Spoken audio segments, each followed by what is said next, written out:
ninyo po na kapahayagan sa hapon ito na ating pinagsaluhan. Nabusog ba tayo? Amen. Busog na busog tayo kung aking physical na katauhan.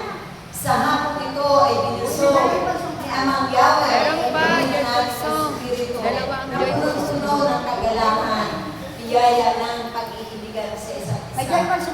Dahil ito ang ibig ni Amang Yahweh, sumaating lahat. Amen. Ipinakikita lamang na tayong lahat ay kanyang mga itinalaga at pinili sa karamihan. Pinagsusumikapan ng bawat isa. Sundin ang kalooban ng Diyos.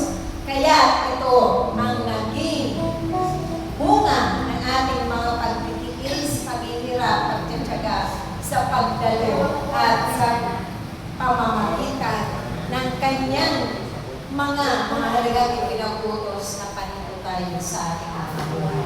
Amen? So tayo po